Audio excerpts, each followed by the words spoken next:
ipagpatuloy ang kanyang pagtatapos ng isang kurso sa kaparehong seminaryo. Siya ay pumupunta sa iglesia tuwing linggo upang magministeryo. Sa panahon na wala si Pastor Eman Abria, si Pastor Raul de Leon ang nangangasiwa ng mga gawain bilang part-time, at dahil dito, nagpatuloy pa rin ang gawain. 1986, pagkatapos ng graduation ni Pastor Eman Abria, siya ay nanatili na bilang isang permanenteng pastor ng iglesia. Siya ay nagsagawa ng mga pagsasanay, discipleship.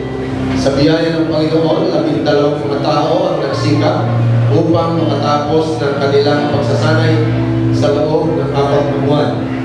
Si Sister Elvie de Leon ang siya naming nagtuturo sa mga bata Sunday School, habang siya rin ay isang estudyante ng PMI bilang tagapangasiwa ng mga kabataan ng eskwelahan.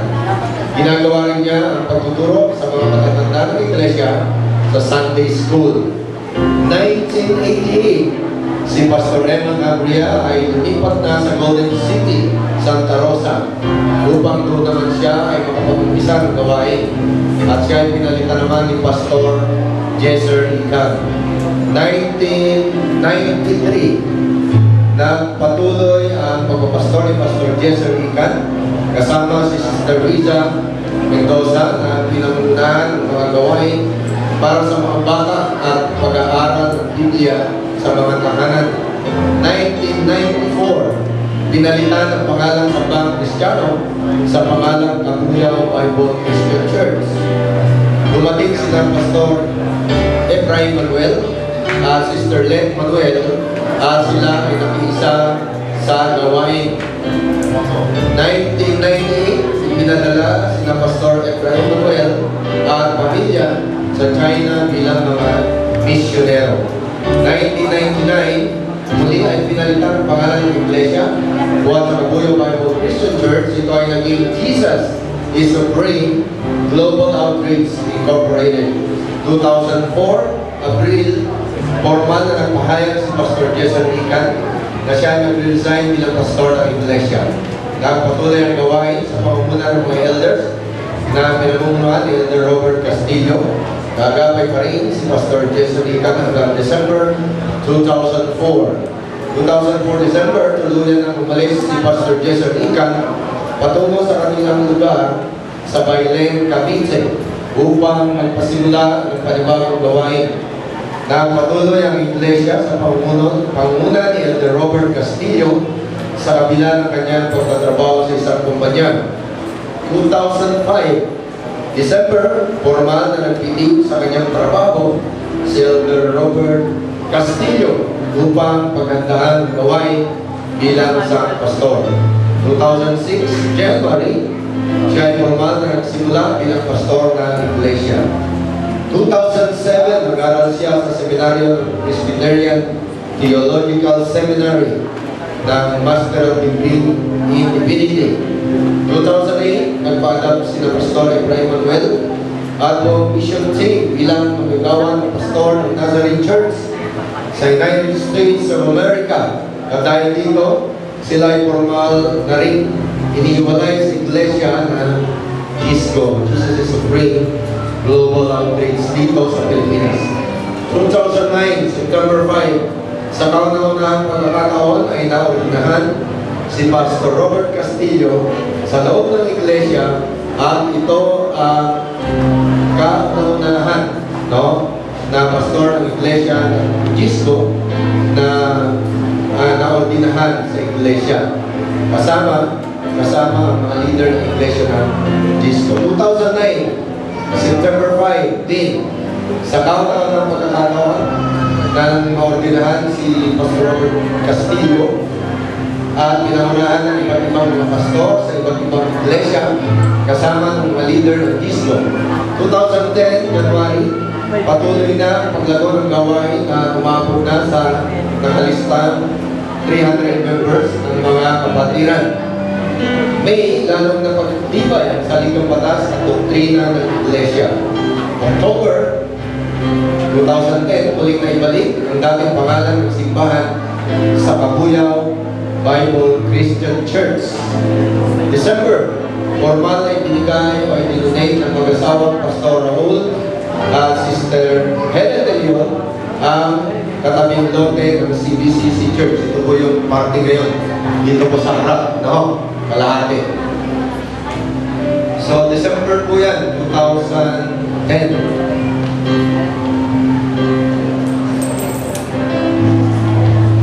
Medyo lumuwag na naman yung ating church, ano? Kaya po tayo medyo maluwag po ngayon. 2011, January 14, ipinagawa na ang katabing lote upang palawakin ang espasyo ng simbahan. So ito na po ang resulta. January 30, itinalaga bagong lugar ng pananamba ng President Pastor na si Reverend Robert Castillo. March, naging masigasig ang pag-ibanghelyo at training ng lahat ng sangay ng Iglesia. 2012, January, bumili ng ikalawang sasakyan ng CBCC Church. At sa January 29, sinelebrate ang ika-52 taon anibersaryo ng CBCC 2012. 2014, January, patuloy na pinagtibay ang programang G12 o tinatawag na Generation of 12. Sa atin po yan ay G3, no? Tatlo-tatlo. February, ginanap ang renewal of vows ng mga mag-asawa ng CBCC. March, nagpatuloy ang programang Everyday Evangelism. EV2 po yan. Sa pamamagitan ng pagsuporta ng The Naples Evangelical Church o TMEC na nasa Canada. Sa pamamagitan po ng ating kapatid na nandun sa Pax de Leon, kapatid din po ni Pastor de Leon. Nakasama po natin. March, nakabili po tayo ng Starex Fund para sa ating simbahan. May ginanap ang tao ng CBCC Family Day sa Albiar, Luzon, May po. 2014, June, nagpatuloy si Elder Ben Padua sa pag-aaral ng kanyang ikalawang kurso sa seminaryo ng Masters in Ministry.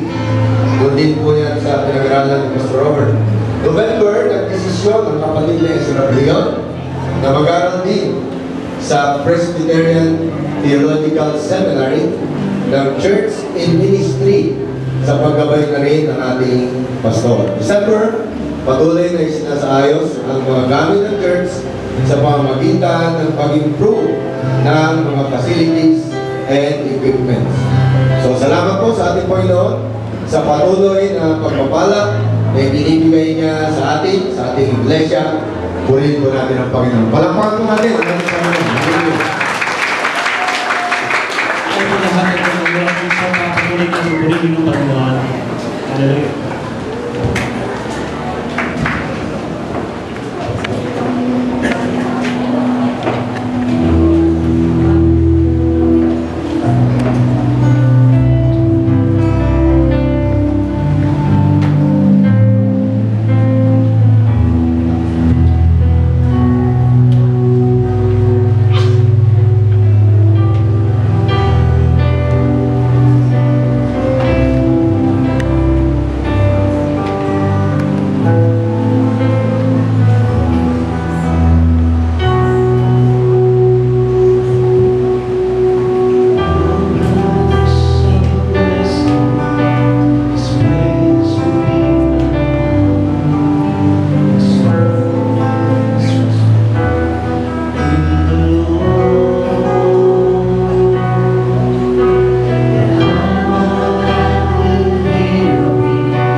sa gitna ng kanila.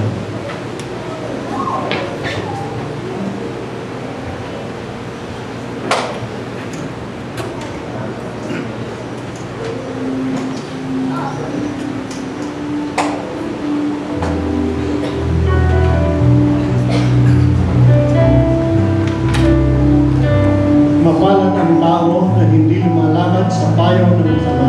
Yes. Hindi tumatayo man sa mga daan ng mga makasalanan. Hindi nauupo man sa upuan ng mga malilipat. Kundi ang kanyang kasiyahan ay nasa kautusan ng Panginoon. At sa kautusan niya, nagbubulay siya araw at gabi. At siya magiging parang punong kahoy na itinanim sa sipig ng mga agos ng tubig na nagbubunga sa kanyang kapanahon. Ang kanyang dahon naman ay hindi malalanta. At anumang kanyang gawin ay giginhawa. Ang masama ay hindi gayon, kundi parang iba na tinatapoy ng hangin. Kaya't ang masama ay hindi tatayo sa paghatol, ni ang mga makasalanan man sa kapisanan ng mga matuwid. Sapagkat nalalaman ng Panginoon ang lakad ng mga matuwid. Ngunit ang lakad ng masama ay makakalaman. Manalangin po tayo. Panginoon, salamat po. Pinupuri ka namin, Panginoon. Sapagkat muli niyo, Panginoon, pinagkaloob sa amin bilang iyong mga anak ang araw na ito. Upang kayo, Panginoon, ay dakilain namin at sambahin sa Espiritu at sa Panginoon. Lumalapit po, Panginoon, kami sa inyo. Hinihingi po namin, Panginoon, sa inyo ang patuloy na gabay ng kapangyarihan ng banal na Espiritu. Salamat po, Panginoon, pinupuri ka namin.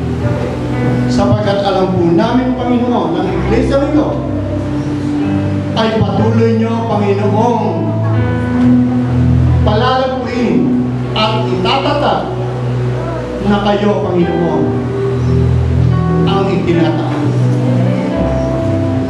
Panginoon, sa hapon po ito, lumalapit po, Panginoon, kami sa iyong harapan. Hinihiling po namin, Panginoon, sa inyo lahat po, Panginoon, ng iyong mga anak na naririto, Panginoon. Sila po, Panginoon, ay patuloy na magpuli. At patuloy, Panginoon, dumakila sa iyong dakilang pangalan. Ganon din po, Panginoon, dinadalangin namin sa inyo sa hapon. Maging ang anak ninyo na itatayo, Panginoon, upang magkahagi, Panginoon, ng iyong salita. Hinihiling po namin, Panginoon, sa inyo ang kapangyarihan at kapustusan ng banal na Espiritu, Panginoon, ang sumakanya. Yes, Lord. Upang sa pagkawahagi niya ng iyong salita, Panginoon, ang iyong mga salita, Panginoon, ay patuloy na magmugat sa bawat puso na iyong mga anak na makikinig sa hapon ito. Salamat po, Panginoon, pinupuri ko. Salamat po, Diyos. Dakila ka. Sa pangalan ko ni Jesus po kami dalangin.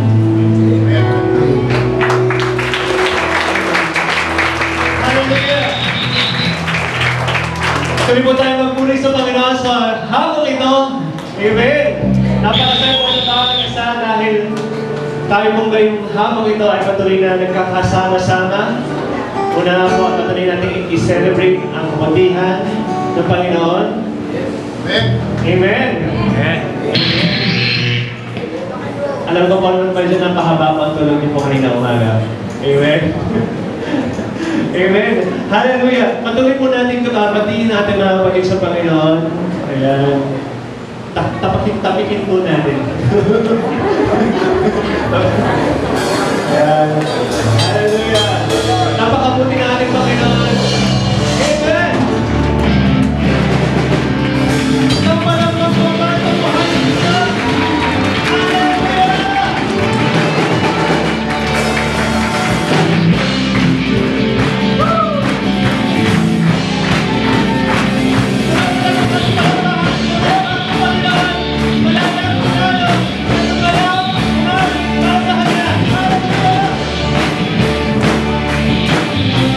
Hallelujah.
The thing is